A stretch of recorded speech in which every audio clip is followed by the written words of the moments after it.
I've been debating on making this video about the Bills.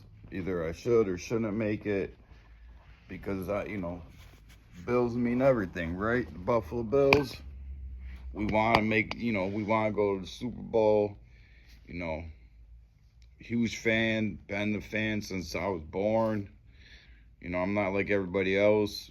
Well, a lot of us, we're actually from Buffalo, not the outskirts or another state.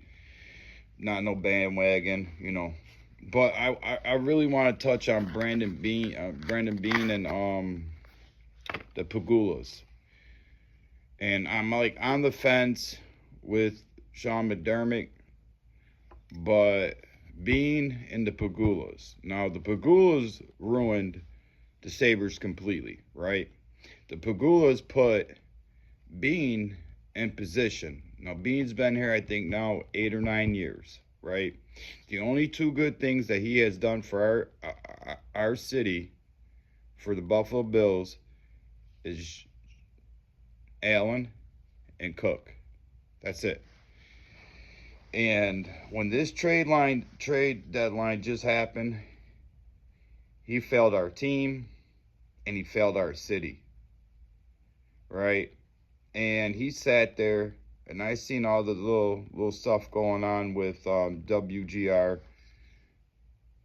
And in the beginning of the season, where they brought, ESPN analysts brought Beane on and pretty much degraded and down talked them like they were out of their minds, right?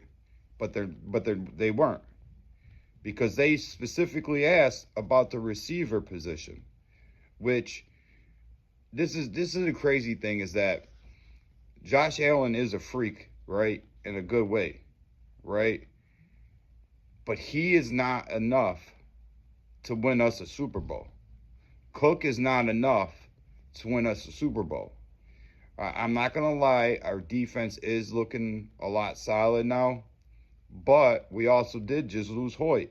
Within that game and a half that he was playing, he brought a lot of charisma, he brought attitude, toughness to the team, which we lacked that, because for some reason they turned our team into a blue collar team because they want this facade of the Buffalo is a blue collar town and all this and friendly city. No, we're not friendly at all.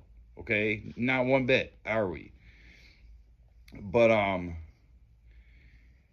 it's like he failed us, and then he tried downplaying. Even watching his press conference, I felt like he was just throwing jabs at people the whole time, right? Talking about the receiver. This should have never even been an issue, right? Our scouting or trades or our free agent signings, we should have went out and got Metcalf before the Steelers got Metcalf.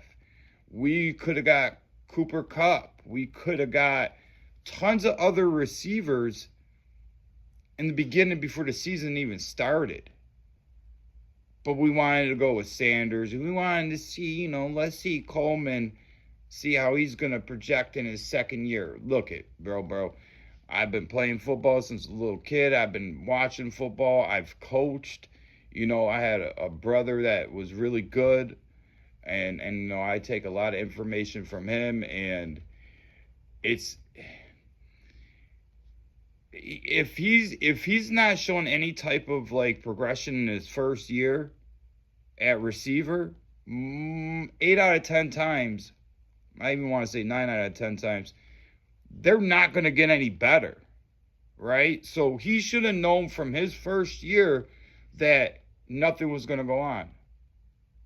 So I'm confused on why did we went out and got Josh Palmer. I don't want to say nothing bad about the dude, because the dude has a good attitude. He really likes Buffalo. I think it's cool for him, but he's not a number one receiver. And again, how is the coaching or management not know that Coleman is not a number one receiver? He's a slot receiver. That's what he played in college. Why would you try to turn a slot receiver into a number one receiver? It's not happening.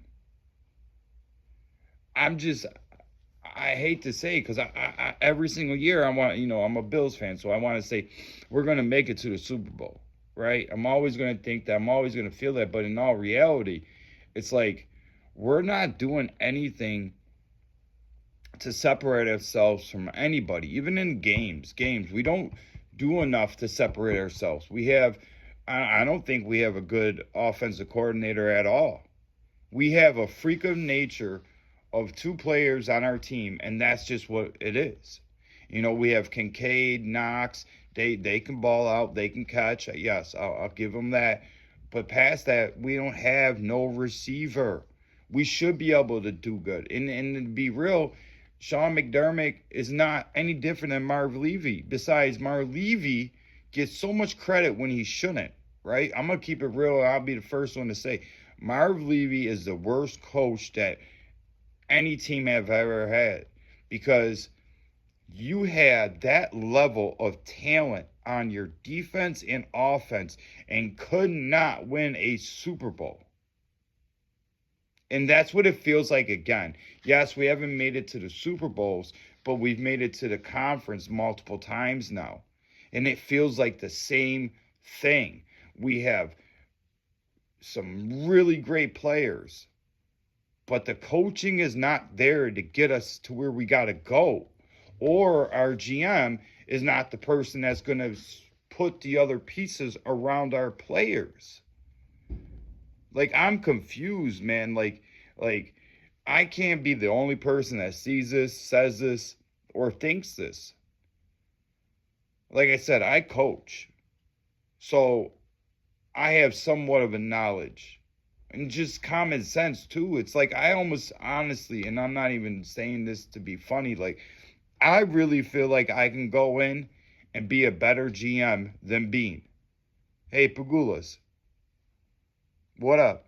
Like, for real. Because you guys ruined our hockey team. Literally ruined the name, the brand, everything when it comes to hockey. And then you guys are putting people in position that aren't for us. Beane is not for us. McDermott he's good enough for a defensive coach.